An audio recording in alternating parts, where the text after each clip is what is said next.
the valet ticket that didn't fit my pocket, the night the lobby smelled like him. At 9:14 p.m., I emptied his jacket like I was looking for an excuse not to think and found one anyway. A stiff rectangle of paper, cream with a navy border, the kind of card that knows it will be believed. Valet, embossed over a little crest, and a four-digit number in ink that hadn't decided whether it wanted to dry. On the back, someone had written PH4 with a hotel pencil, the lead so soft it looked like heat. When I ran my thumb along the edge, it came away perfumed with something that had hugged his throat earlier, the cedar and salt he wears when he is about to be convincing. I stood in our kitchen with the ticket between my fingers and the oven pretending to be strategy. I'd warmed a cinnamon thing I was going to cut for him, the way a person cuts a promise into two equal parts. The counter's wooden grain stared up at me like it had made better choices. My phone lay face down the way we agree it should when we want to believe in restraint. The house was quiet in the way rooms are quiet when they know which side they're on and don't want to admit it. Rowan left at 8 with the kiss you give a life you expect to stay exactly where you put it. Wrap toast, he said, two words that dress celebration in a necktie, and then quick notes, don't wait. He had that brightness in him he gets when he thinks the night wants to hear his first draft. We share the usual logins couples pretend are not a bargain. Hotel apps, loyalty numbers, a hide the receipts Gmail. But a pencil scratch on paper is an older language. PH4 felt like a rumor with teeth. The large hotel does its best impression of discretion on a corner of the city that likes to perform. Brass that refuses to oxidize, plants that learned posture, a pianist in the corner practicing the absence of blame. The concierge greeted me with the practiced mercy of a man who counts confessions like tips and pockets neither while you watch. I didn't ask him anything. Elevators forgive a lot if your shoulders remember how to carry certainty. I pressed PH because there's no point in pretending a rectangle of paper doesn't have a map in it. On the ride up, I watched my reflection rehearse a face that wouldn't embarrass me later. The doors parted on carpet so soft my shoes apologized. A hallway widened into a landing with two doors and a big window that wanted to make arguments about skyline. The room on the left had a small red eye beside the handle, patient as a witness. I slid the ticket in the brass slot built for people who make little decisions, and convinced the green light to arrive. Inside, the living room had been staged to teach quiet how to make money. A bar cart with two glasses, one already doing a good impression of being needed. A suit jacket I didn't recognize slung over a chair with the care of a man who expects to wear it again soon. From the bedroom, a sound that could have been laughter collided with a hush that could have been the opposite. The door was ajar the way a mouth is ajar when it wants to be interrupted but can't afford to ask. I did not knock. I am not brave and I am not a headline. I walked to the bar cart and poured water as if hydration were patriotism. The ice made a noise that sounded like it regretted being a witness. When I set the glass down, the bedroom door opened like a stage direction. Rowan stepped out first with his jacket off and his shirt sleeves rolled to an argument. Behind him, a man I recognized from premieres and lobbies and one late night in June when our hallway smelled like paint. Nico, sound department. The kind of mouth cameras get wrong. He looked at me the way furniture looks at accidents, sympathetic, then sensible. Evan, Rowan said, my name with the softness of a receipt. The valet says hello, I said. Humor is the leash I use to keep panic from cresting. He thinks I'm good at fetching. Rowan's mouth made the shape it makes when he is about to reverse a decision slowly.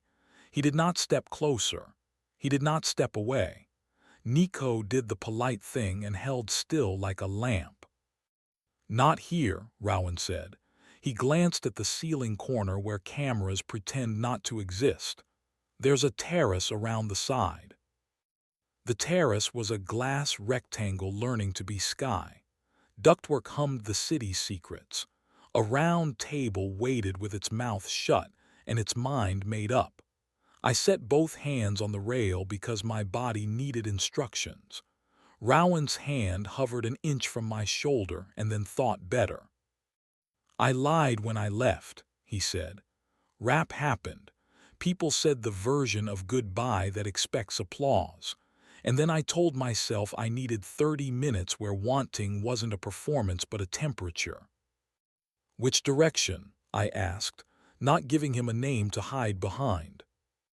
"Nico," he said. "He hears me when I've turned myself down. He listens in a key that is not the one I rent out." "Are you sleeping with him?" The question is a cliff. We don't go around them at our age.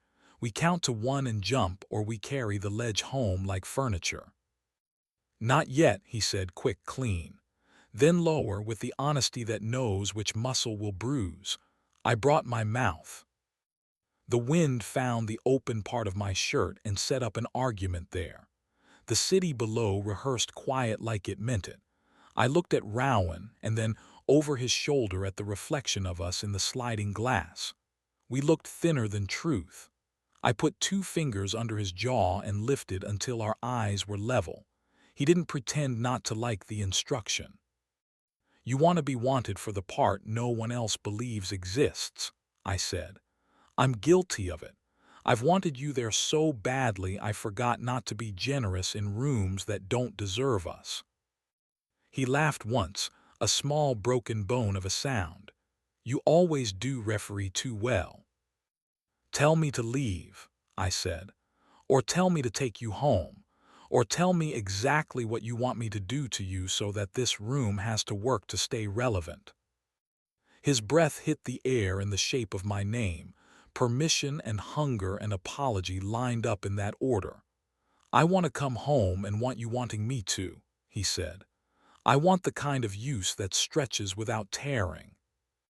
I stepped into him because there are distances that turn into lies if you maintain them too long.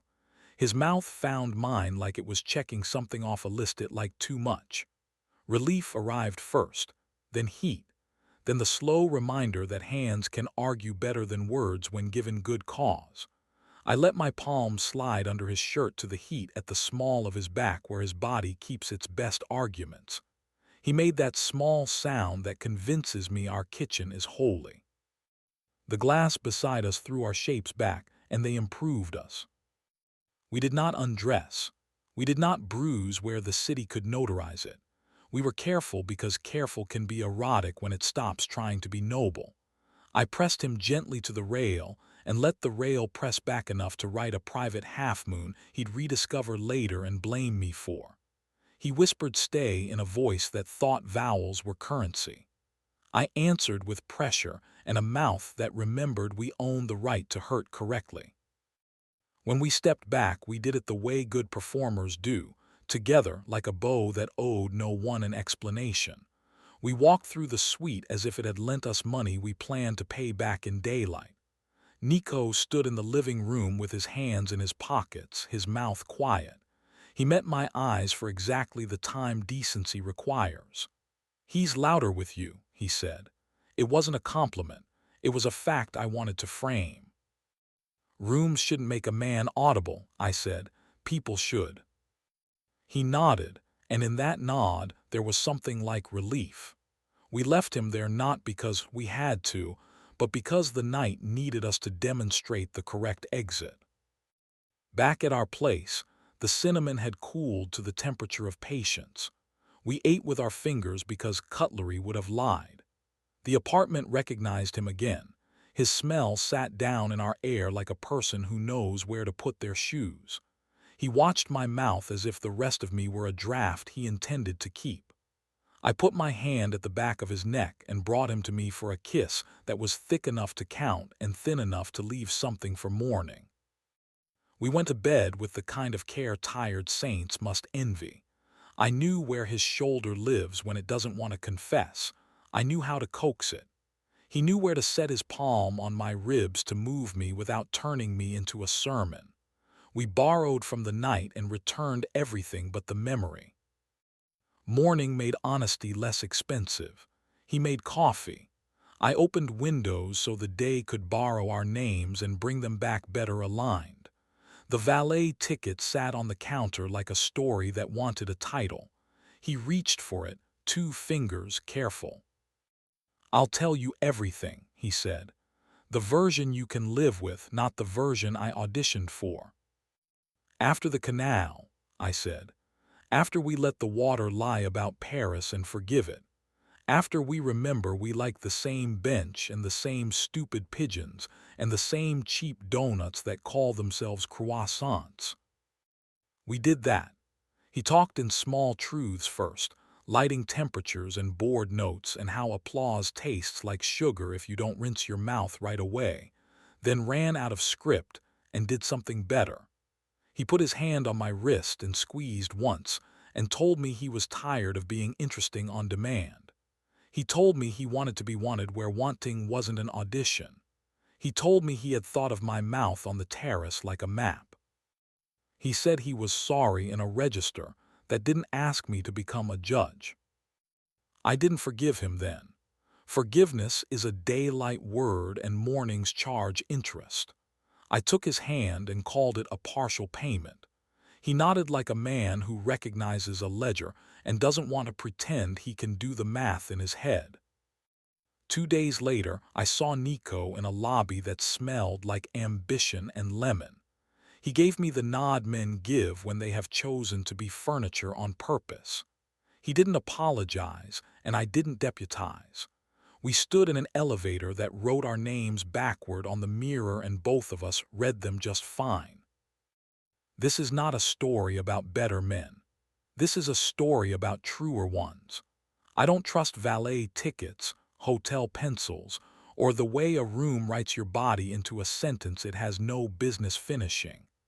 I trust us in our kitchen, the way he leans into the counter, the way my mouth learns how to say his name as an instruction, the way we return heat to the day carefully, like men who plan to want each other again. If the night ever hands me another small rectangle of paper with a crest and a number, I will walk where it thinks it knows me. I will take the elevator if I have to, or the stairs if I can still read my breath by feel. And I will write my name on his mouth in a grammar that belongs to the inside of our door.